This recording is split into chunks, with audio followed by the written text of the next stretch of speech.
அத்தியாவசியமான உபதேசம் 5. மரணமும் மரணம் நிகழும் விதமும். பிரியமானவர்களே, விம்கு நகர் கிறிஸ்தன் சபை ஊழியக்காரனாகிய வில்லகுமார் உங்களுக்கு என் வாழ்த்தலை தெரிவித்துக் கொள்கிறேன். இந்த பாடத்தில் மனிதனுக்கு மரணம் ஏன் வந்தது, மனிதன் எதனால் மறிக்கிறான் என்பதை குறித்து ஆராய்வோம். ஆதியாகமம் 1 அதிகாரம் 26-27 தேவன் தம்முடைய சாயலாகவும் தம்முடைய ரூபத்தின்படியையும் மனிதனை உண்டாக்கினார் என்றும் அவனை தேவ சாயலாகவே சிருஷ்டித்தார் என்றும் ஆணும் பெண்ணுமாக அவரை சிருஷ்டித்தார் என்றும் சொல்லப்பட்டிருக்கிறது. தேவன் மனிதர்கள் நித்திய காலமாய் தம்மோடு இருக்கவே சிருஷ்டித்திருக்கிறார். ஏசாயா 43:7 தேவன் மனிதனை தம்முடைய மகிமைக்கென்று சிருஷ்டித்து உருவாக்கி படைத்தார் என்று சொல்லப்பட்டிருக்கிறது. தேவன் சர்வ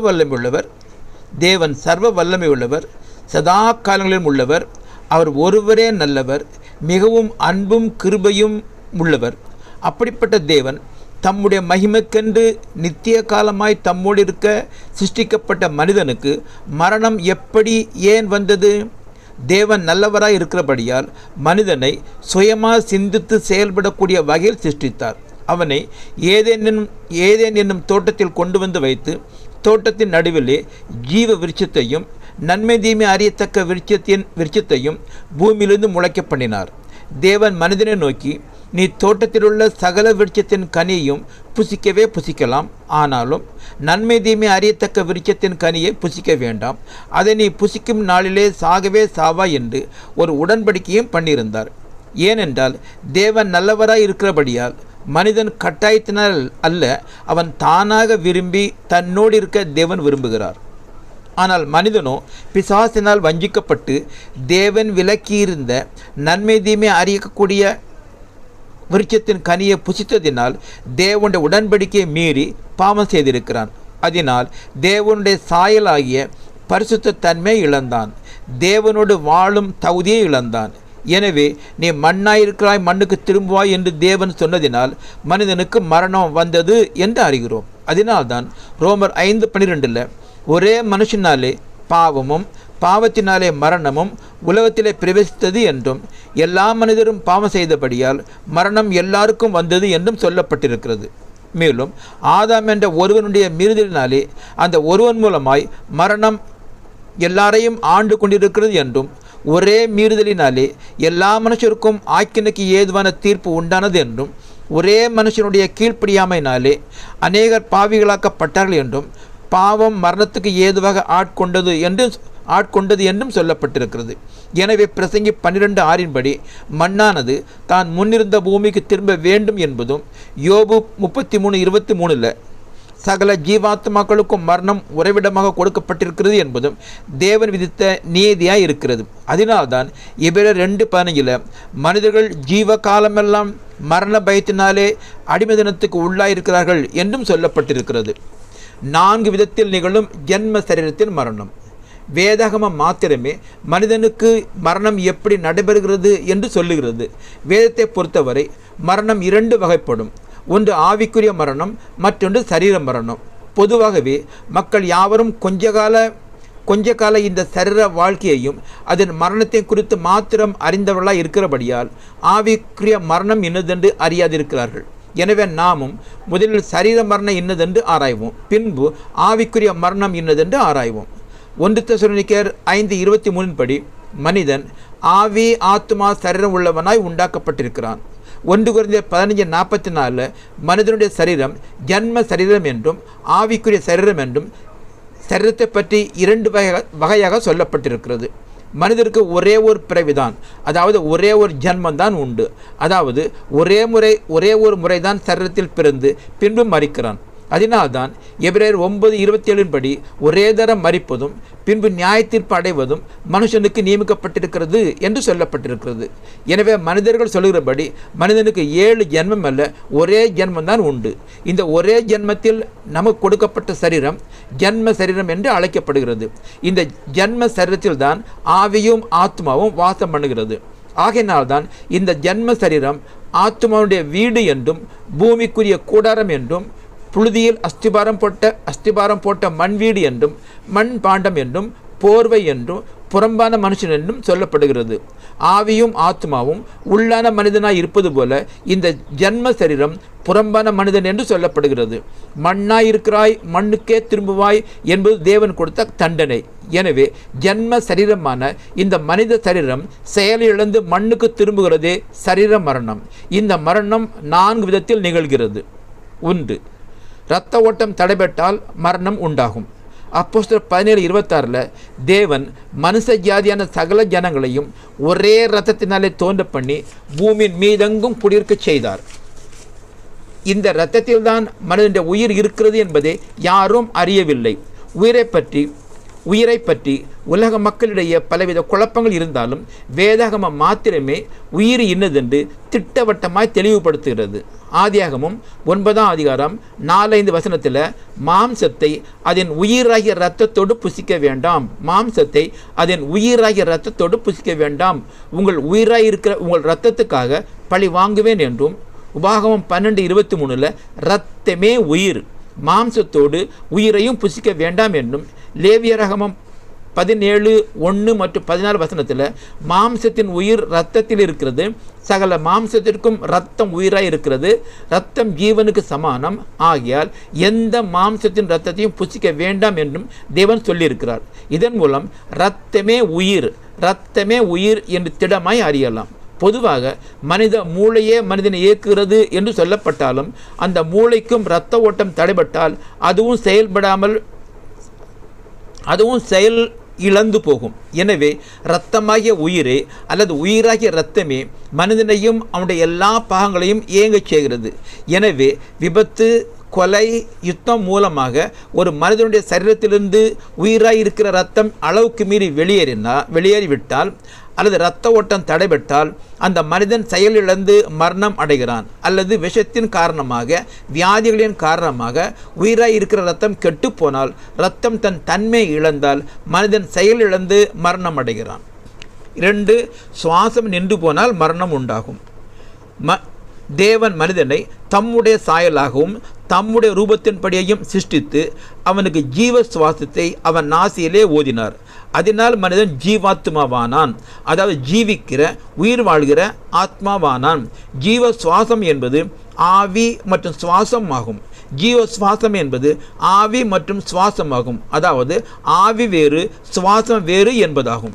யோபு 27:2 என் சுவாசம் என்னிலும் தேவன் தந்த ஆவி என் நாசியில் இருக்கும் மட்டும் என்றும், ஏசாயா 42:5 அதில் இருக்கிற ஜனத்துக்கு சுவாசத்தையும் அதில் நடமாடுகிறவர்களுக்கு ஆவியையும் கொடுக்கிறவருமான கர்த்தராகிய தேவன் என்றும், யோபு 34:14 தேவன் தம்முடைய இருதயத்தை அவனுக்கு விரோதமாய் திருப்பினாராயில் அவனுடைய ஆவியையும் சுவாசத்தையும் தம்மிடத்தில் இழுத்து கொள்ளுவார் என்று சொல்லப்பட்டிருப்பதால் ஆவி வேறு சுவாசம் வேறு என்று அறிகிறோம். பிரசங்கி 3:19 படி ஜீவன்களுக்கெல்லாம் சுவாசம் ஒன்றே.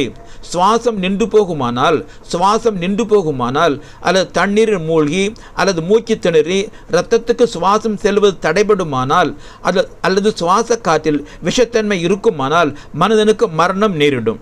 1 ராஜாக்கள் 17:17 அவனுடைய சுவாசம் போகும் மட்டும் அவனுடைய வியாதி அதிகரித்து கொண்டே இருந்தது என்றும், யோபு 17:1 என் சுவாசம் ஒழிகிறது, என் நாட்கள் முடிகிறது, பிரேத குழி எனக்கு ஆயத்தமாக இருக்கிறது என்றும், சங்கீதம் 104:29 நீர் உமது முகத்தை மறைக்க திகைக்கும், நீர் அவைகளின் சுவாசத்தை வாங்கிக் கொள்ள அவைகள் மாண்டு தங்கள் மண்ணுக்கு திரும்பும் என்று சொல்லப்பட்டிருப்பதால் எல்லா மனிதருக்கும் ஜீவனையும் சுவாசத்தையும் கொடுக்கிற தேவன் மனிதனுடைய சுவாசத்தை தம்மிடத்தை இழுத்து கொள்வாரேயாகில் அல்லது சுவாசம் நின்று போகுமானால் மனிதனுக்கு மரணம் நேரிடுகிறது.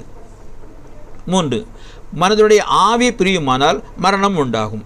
மனிதன் ஆவி, ஆத்மா, சரீரம் உடையவனாய் உண்டாக்கப்பட்டிருக்கிறான். ஏசாயா 42:5 வானங்களை சிருஷ்டித்து அவைகளை விரித்து பூமியையும் அதில் உற்பத்தியாகிறவர்களையும் பரப்பினவரும் அதில் இருக்கிற ஜனத்துக்கு சுவாசத்தையும் அதில் நடமாடுகிறவர்களுக்கு ஆவியையும் கொடுக்கிறவருமான கர்த்தராகிய தேவன் என்று சொல்லப்பட்டிருப்பதால் ஆவி தேவனால் கொடுக்கப்படுகிறது. ஆவியே தேவனுடைய தொடர்பு இருந்து மனிதனுடைய குணாதிசயங்களை நிர்ணயிக்கிறது. யாக்கோபு 2:26 ஆவில்லாத சரீரம் செத்ததாக இருக்கிறது என்றும் பிரசங்கி 12:7 இவ்விதமாய் மண்ணானது தான் முன்னிருந்த பூமிக்கு திரும்பி ஆவி தன்னை தந்த தேவனிடத்திற்கு மறுபடியும் போகும் என்றும் சொல்லப்பட்டிருப்பதால் மரணத்தில் மனிதனுடைய ஆவி பிரிந்து தன்னை தந்த தேவனிடத்திற்கு போகும் என்று அறிகிறோம். மரணத்தில் மனிதனுடைய ஆவி பிரிந்து தன்னை தந்த தேவனிடத்திற்கு போகும் என்று அறிகிறோம். யோபு 27:5 என் ஆவி பிரியும் மட்டும் என் உத்தமத்தை என்னை விட்டு விலக்கேன் என்றும், சங்கீதம் 146:4 அவனுடைய ஆவி பிரியும், அவன் தன் மண்ணுக்கு திரும்புவான், அந்நாளிலே அவன் யோசனைகள் அழிந்து போகும் என்றும், பிரசங்கி 8:8 ஆவியை விடாதிருக்கிறதற்கு ஆவியின் மேல் ஒரு மனிதனுக்கு அதிகாரம் இல்லை, மரண நாளின் மேலும் அவனுக்கு அதிகாரம் இல்லை என்று சொல்லப்பட்டிருக்கிறது.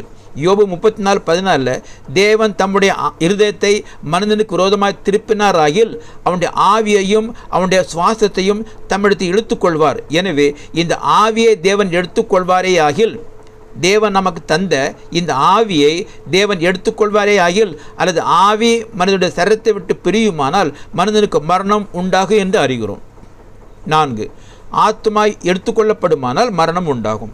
சங்கீதம் 119:25 என் ஆத்துமா மண்ணோடு, அதாவது மண்ணை என் சரீரத்தோடு ஒட்டி கொண்டிருக்கிறது என்றும், யோபு 10:11 தோலையும் சதையும் எனக்கு, அதாவது என் ஆத்மாவுக்கு தரித்து எலும்புகளாலும் நரம்புகளாலும் என்னை இசைத்தீர் என்றும் சொல்லப்பட்டிருப்பதால் ஆத்மாவுக்குத்தான் சரீரம் உண்டு என்றும், எப்படி சரீரம் புறம்பான மனிதனோ அதுபோல ஆத்மாவே உள்ளான மனிதன் என்றும் அறிகிறோம். அப்போஸ்தலன் ஆபகுக் 2:10 உன் ஆத்மாவுக்கு விரோதமாய் பாவம் செய்தாய் என்றும், என்னாகமம் 16:38 மோசேக்கு விரோதமாக கலகம் பண்ணின கோராகும் அவனுடைய கூட்டத்தாரும் தங்கள் ஆத்மாவுக்கே கேடு உண்டாக்கின பாவிகள் என்றும், நீதிமொழிகள் 6:32 இஸ்திரியுடனே விபச்சாரம் பண்ணுகிறவன் மதிக்கட்டவன், அவன் தன் ஆத்மாவை கெடுத்து போடுகிறான் என்று சொல்லப்பட்டிருப்பதால் நாம் செய்கிற பாவ புண்ணியத்தின் பலன் ஆத்மாவே சேரும். இந்த ஆத்மா பாவத்தினால் சீர்கெட்டு போனால் தேவன் அந்த ஆத்மாவை எடுத்துக்கொள்வாரே ஆகில் மரணம் உண்டாகிறது. லூக்கா 12:20 ஆண்டவராய் இயேசு சொன்ன ஓமையில் அநேக வருஷங்களுக்காக அநேக பொருட்களை சேர்த்து வைத்த ஐஸ்வர்யவானிடம் தேவன் மதிகேடனே உன் ஆத்மா உன்னிடத்திலிருந்து இந்த ராத்திரியில் எடுத்துக்கொள்ளப்படும், அப்பொழுது நீ சேகரித்தவர் யாருடையதாகும் என்று சொல்வதால் தேவன் மனிதனுடைய ஆத்மாவை எடுத்துக்கொள்வாரே ஆகில் மரணம் உண்டாகும் என்று அறிகிறோம். இதை 1 ராஜாக்கள் 19:4 எலியா தான் சாக வேண்டும் என்று சொல்லி கர்த்தாவே என் ஆத்மாவை எடுத்துக்கொள்ளும் என்று விண்ணப்பம் பண்ணினதாலும், 1 ராஜாக்கள் 17:21-22 சாரிபாத் விதவின் மகன் மரித்தபோது எலியா தேவனை நோக்கி என் தேவனாய கர்த்தாவே இந்த பிள்ளையின் ஆத்மா அவனுக்குள் திரும்பி வர பண்ணும் என்று விண்ணப்பம் பண்ணினான். பிள்ளையினுடைய ஆத்மா அவனுக்குள் திரும்பி வந்தது என்றும், ஆதியாகமம் 35:18 ராக்கேலின் மரண காலத்தில் அவள் ஆத்மா பிரியும் போது என்றும் சொல்லப்பட்டிருப்பதால் ஆத்மா சரீரத்தை விட்டு பிரிவதால் மரணம் உண்டாகிறது என்றும் அறிகிறோம். எனவே சரீரத்தை விட்டு இரத்தமாகி உயிர் பிரிதல், சரீரத்தை விட்டு இரத்தமாகி உயிர் பிரிதல், சுவாசம் நின்று போகுதல், சரீரத்தை விட்டு ஆவி பிரிதல், ஆத்மாவை தேவன் எடுத்துக்கொள்ளுதல், இந்த 4 காரியங்கள் மூலமாக மனிதனுக்கு சரீர மரணம், அதாவது இந்த உலக வாழ்க்கையை விட்டு நீங்கி போகுதல் உண்டாகிறது என்று அறிகிறோம். பரிசுத்தவான்களின் மரணம் நித்திரை என்று சொல்லப்படுகிறது. இந்த சரீர மரணத்தில் பரிசுத்தவான்களின் மரணம் அல்லது கிறிஸ்துவுக்குள் மரிக்கிறவர்களின் மரணம் நித்திரை அல்லது தூக்கம் என்று சொல்லப்படுகிறது. அதனால்தான் மத்தேயு 27:52 கல்லறைகளும் திறந்தது, நித்திரை அடைந்திருந்த அநேக பரிசுத்தவானுடைய சரீரங்களும் எழுந்திருந்தது என்றும், யோவான் 11:11 இயேசுவானவர் அவர்களை நோக்கி நம்முடைய சிநேகிதனாகிய லாசரு நித்திரை அடைந்திருக்கிறான், நான் அவனை எழுப்பப் போகிறேன் என்றும், 1 தெசலோனிக்கேயர் 4:13 அன்றியும் சகோதரரே நித்திரை அடைந்தவர்கள் நிமித்தம் நீங்கள் நம்பிக்கையற்றவர்களான மற்றவர்களைப் போல துக்கித்து அறிவில்லாதிருக்க எனக்கு மனதில்லை என்றும், 1 தெசலோனிக்கேயர் 4:14 இயேசுவுக்குள் நித்திரை அடைந்தவர்களையும் தேவன் அவரோடு கூட கொண்டு வருவார் என்றும், அப்போஸ்தலர் 13:36 தாவீது தன் காலத்திலே தேவனுடைய சித்தத்தின்படி அவருக்கு ஊழியம் செய்த பின்பு நித்திரை அடைந்து தன் பிதாக்களிடத்தில் சேர்க்கப்பட்டான் என்று சொல்லப்பட்டிருக்கிறது. ஏனென்றால் இவர்கள் இந்த உலக பாடுகளிலிருந்து நீங்களாகி இளைப்பாறிக் கொண்டிருந்து கிறிஸ்துவின் வருகைக்காக காத்து கொண்டிருக்கிறார்கள். ஆவிக்குரிய மரணம் 2 வகைப்படும். ஒன்று சரீர மரணம், மற்றொன்று ஆவிக்குரிய மரணம். ஆதாம் என்ற ஒரு மனிதனுடைய கீழ்ப்படியாமையினாலே உலகத்திலே பாவமும் பாவத்தினாலே மரணமும் உலகத்தில் பிரவேசித்தது. எல்லா மனிதரும் பாவம் செய்தபடியால் மரணம் எல்லாருக்கும் வந்தது என்று பார்த்தோம். இந்த சரீர மரணம் மண்ணாய் இருக்கிறாய் மண்ணுக்கு திரும்புவாய் என்ற தேவனுடைய சாபத்தினால் வந்த விளைவாகும். இதில் எல்லா மனிதரும் மரிக்கிறார்கள். ஆணும் மரிக்கிறான், பெண்ணும் மரிக்கிறாள், பாவம் செய்தவனும் மரிக்கிறான், பாவம் செய்யாதவனும் மரிக்கிறான், நல்லவனும் கெட்டவனும், தேவனுக்கு பயந்தவனும் பயப்படாதவனும், ஞானியும் மூடனும், செல்வந்தனும் ஏழையும், அரசனும் ஆண்டியும் எல்லாரும் மரிக்கிறார்கள். சுவாசமுள்ள பறவைகள் மிருகங்கள் மரிக்கிறது போல மனிதனும் மரிக்கிறான். இந்த மரண போருக்கு யாரும் நீங்கி போவதில்லை. இதுவே முதலாம் மரணம் என்று சொல்லப்படுகிறது. மண்ணோடு மக்கி போகிற இந்த சரீரமானது நிரந்தரமானது அல்ல. ஏனென்றால் ஆண்டவராகிய இயேசு மறுபடியும் வருவார். அப்பொழுது மரித்தோரின் உயிர்த்தெழுதல் நடைபெறும். அவர் நம்முடைய அற்பமான சரீரத்தை தம்முடைய மகிமான சரத்துக்கு ஒப்பாக மறுபடுத்துவார் என்று சொல்லப்பட்டிருக்கிறது. எனவே இந்த சரீர மரணத்தை விட கொடுமையானது, வேதனையுள்ளது, நித்தியமானது ஆவிக்குரிய மரணமாகும். இந்த சரீர மரணத்தை விட கொடுமையானது, வேதனையுள்ளது, நித்தியமானது ஆவிக்குரிய மரணமாகும். இதில் யோவான் 5:28 மற்றும் 29 படி பிரேத குழியில் இருக்கிற யாவரும் ஆண்டவராக இயேசுவின் சத்தத்தை கேட்பார்கள். அப்பொழுது நன்மை செய்தவர்கள் ஜீவனை அடையும்படியாகவும், தீமை செய்தவர்கள் அல்லது தேவனை அறியாதவர்களும் ஆண்டவராக இயேசுவின் சுவிசேஷத்துக்கு கீழ்ப்படியாதவர்களும் எழும்பி ஆக்கினை தீர்ப்பும் அடைவார்கள். அதாவது நித்திய அழிவாகிய தண்டனையை அடைவார்கள். இதுவே இரண்டாம் மரணமாகும். இது 2 தெசலோனிக்கேயர் 1:10 படி கர்த்தருடைய சன்னிதானத்திலிருந்தும் அவருடைய வல்லமை புரிந்த மகிமையிலிருந்து நீங்களாகிற நித்திய அழிவாகிய தண்டனை ஆகும். மனிதர் யாவரும் இந்த உலக சந்தோஷத்தையே அறிந்தவர்களானதால் தங்களுக்கு வைக்கப்பட்டிருக்கிற ஆவிக்குரிய வாழ்க்கையை பற்றியோ, தங்களுக்கு நித்திய காலமாக வைக்கப்பட்டிருக்கிற ஆவிக்குரிய வாழ்க்கை பற்றியோ, ஆவிக்குரிய மரணத்தை பற்றியோ அறியாதிருப்பது மிகவும் வேதனைக்குரியதாக இருக்கிறது. இந்த சரீர மரணத்தை பற்றி தெரிந்தால்தான் ஆவிக்குரிய மரணம் இன்னதென்று புரிந்து கொள்ள முடியும். எனவே தான் முதலாவது சரீர மரணத்தை பற்றி ஆராய்ந்தோம். தேவனுக்கு சித்தமானால் அடுத்த படத்தில் ஆவிக்குரிய மரணம் என்றால் என்ன, ஜீவன் என்றால் என்ன என்பதை ஆராய்வோம். இந்த பாடத்தை கேள்வி நன்றியை தெரிவித்துக் கொள்கிறேன். மேலும் பாடங்களை சப்ஸ்கிரைப் பண்ணுங்கள். இதை அனைவருக்கு ஷேர் செய்யுங்கள். சந்தேகம் இருக்குமானால் கமெண்டில் பதிவு பண்ணுங்கள். பிதாவாகிய தேவனுடைய அன்பும் ஆண்டவராகிய இயேசு கிறிஸ்துவின் கிருபையும் உங்கள் அனைவரோடு கூட இருக்கும்படியாக ஜெபிக்கிறேன். மிக்க நன்றி.